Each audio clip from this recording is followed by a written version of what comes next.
عمر ابن شعیب ان ابی عن جدی سے روایت ہے کہ رسول اللہ صلی اللہ علیہ وسلم نے ارشاد فرمایا کہ قاتل مقتول کے ترکے سے حصہ نہیں پائے گا.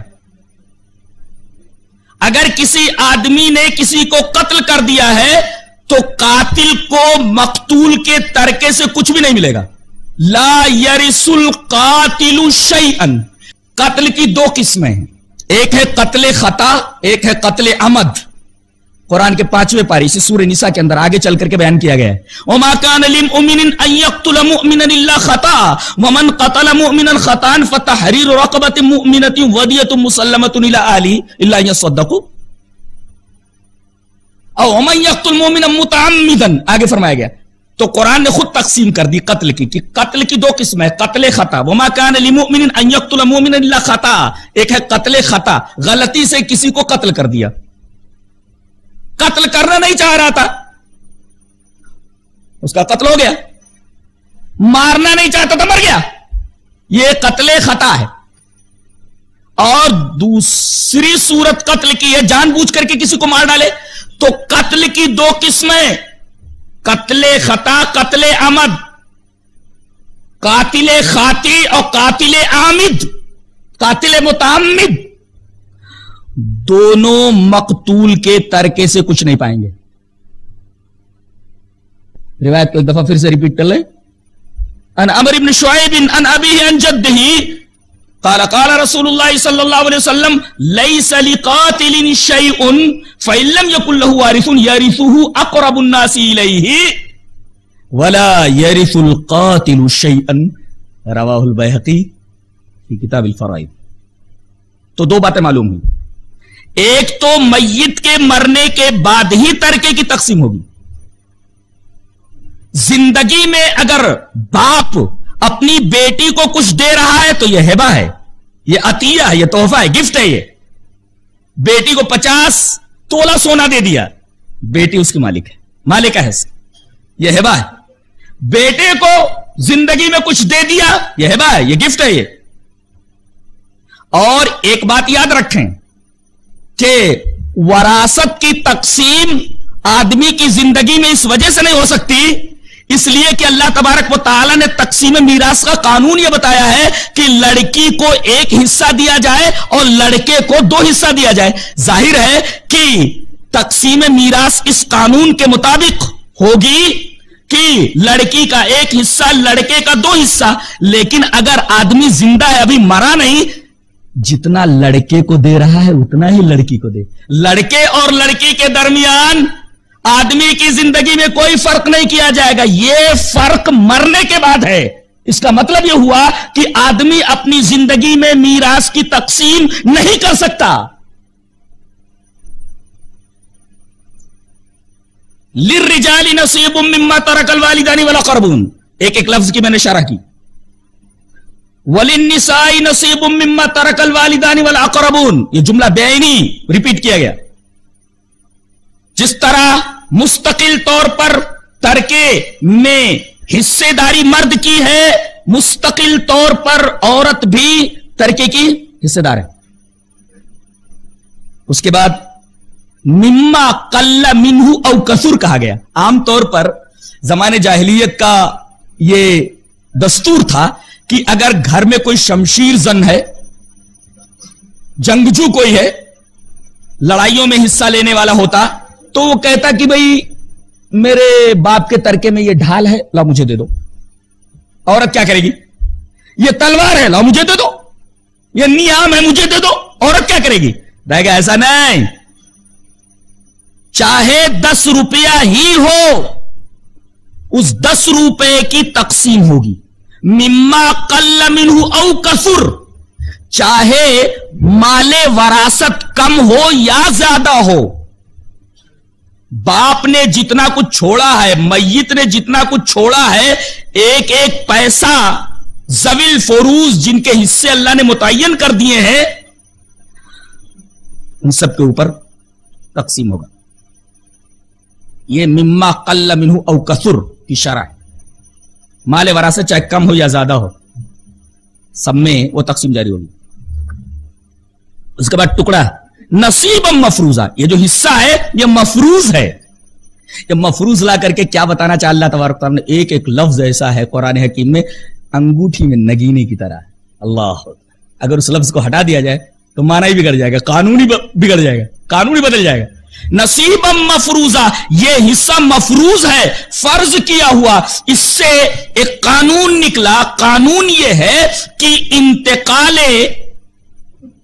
وراثت، یعنی میت نے جو مال چھوڑا ہے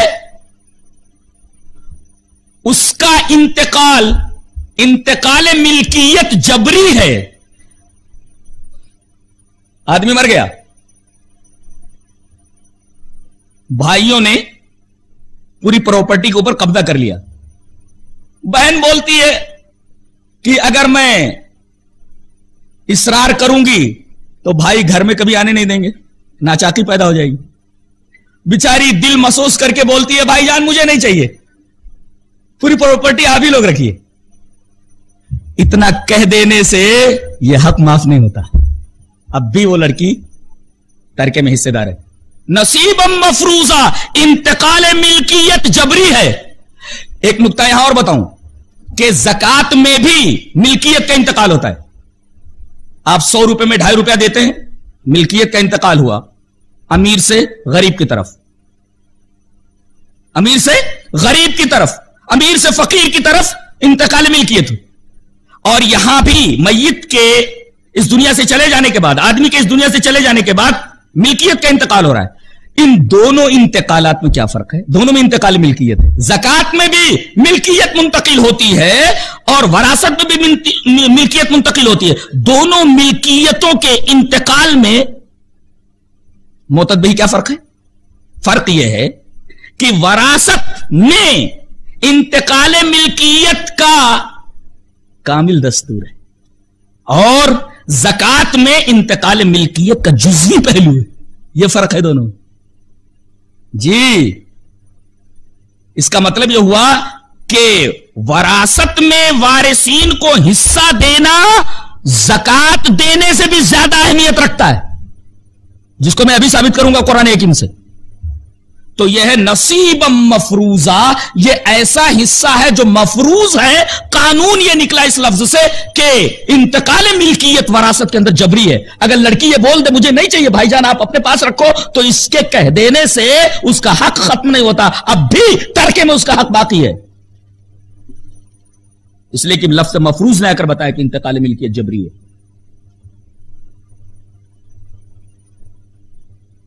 آدمی مر گیا، ملکیت تقسیم ہو رہی ہے. کچھ ایسے لوگ بھی آ گئے جن کا حق اللہ نے متعین نہیں کیا ہے. تو اب ایک جذباتی بات کہی جا رہی، جذبے کو اپیل کیا جا رہا ہے، ایموشن کو ابھارا جا رہا ہے.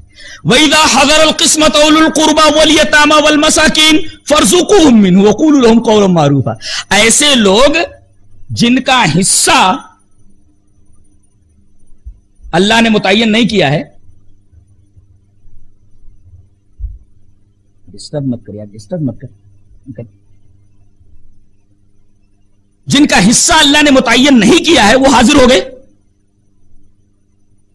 رشتے داری ہے بیچارے. اللہ فرما رہا ہے ان کو بھی کچھ دے دو.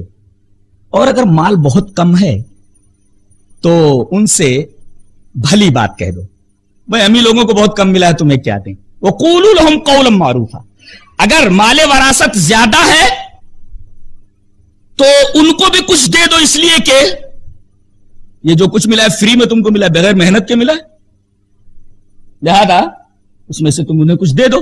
اور اگر مال وراثت کثیر نہیں ہے، قلیل ہے، تو وَقُولُوا لَهُمْ قَوْلًا مَّعْرُوفًا. تو ان سے بھلی بات کہہ دو، بھائی ہمیں کو بہت کم ملا ہے، اب آپ کو کیا دیں. سمجھا؟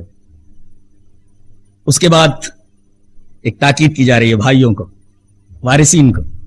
وَلْيَخْشَ الَّذِينَ لَوْ تَرَكُوا مِنْ خَلْفِهِمْ ذُرِّيَّةً ضِعَافًا خَافُوا عَلَيْهِمْ فَلْيَتَّقُوا اللَّهَ وَلْيَقُولُوا قَوْلًا سَدِيدًا.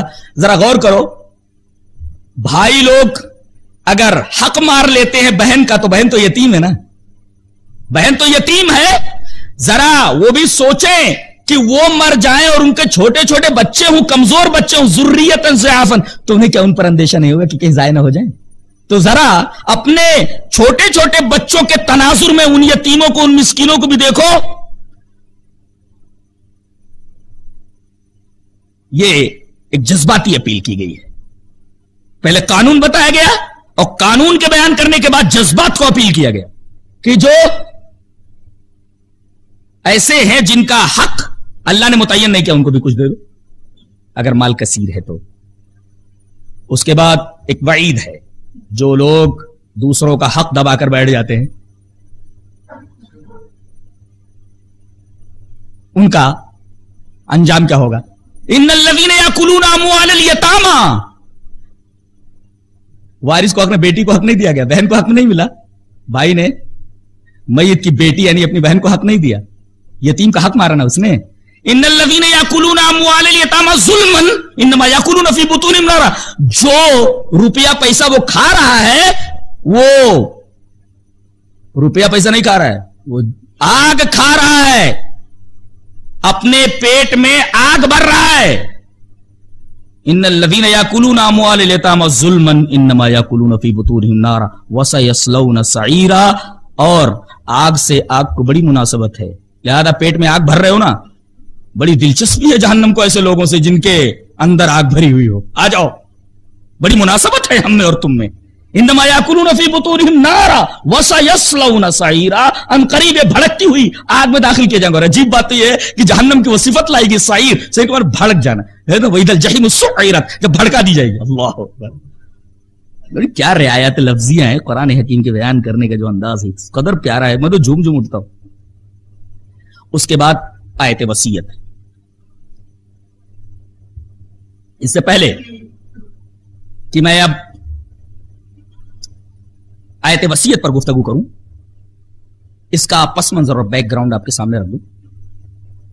وہ بیک گراؤنڈ، وہ پس منظر ایک حدیث پاک میں، حدیث پاک اس طرح: وعن محمد بن المنکدر سمع جابر بن عبد اللہ رضی اللہ تعالی عنہ یقول مرضت فعادنی رسول اللہ صلی اللہ علیہ وسلم و ابو بکر وهو ماشیا فاتانی فقد اغمی علی فتوضأ رسول اللہ صلی اللہ علیہ وسلم فصب علی وضوءه فافقت فقلت یا رسول اللہ کیف اصنع فی مالی کیف اقضی فی مالی فلم یجبنی بشیء حتی نزلت آیت الموارث. رواہ البخاری فی کتاب الفرائض. میں نے پوری روایت بخاری شریف کی جو کتاب الفرائض میں آپ کے سامنے پیش کر دی. راوی حضرت جابر بن عبداللہ، محمد بن منکدر سے روایت ہے، وہ کہتے ہیں کہ انہوں نے جابر بن عبداللہ رضی اللہ تعالی عنہ سے یہ کہتے سنا کہ میں بیمار ہو گیا. اب جب میں بیمار ہوا تو میری عیادت کے لیے جناب محمد رسول اللہ صلی اللہ علیہ وسلم اور حضرت ابو بکر رضی اللہ تعالیٰ عنہ تشریف لائے اور دونوں پیدل چلتے آئے. وہما ماشیان، اس کا مطلب یہ ہوا کوئی مسلمان بیمار ہو جائے تو ایک مسلمان کا حق یہ ہے کہ وہ اس کی عادت کو جائے. نبی کریم صلی اللہ علیہ وسلم نے سنا کہ جابر بن عبداللہ بیمار ہیں، ابو بکر کو ساتھ لے کر کے آپ پیدل چلتے ہوئے ان کے پاس آئے. وہما ماشیان، دونوں both of them way walking, دونوں آدمی پیدل چل رہے تھے. ماشیان بتایا گیا، ماشیان کسی چیز پر سوار ہو کر کے نہیں، پیدل آئے. اور جب میرے پاس آپ پہنچے تو فقط اغمی علیہ، میرے اوپر بے ہوشی طاری ہو گئی تھی.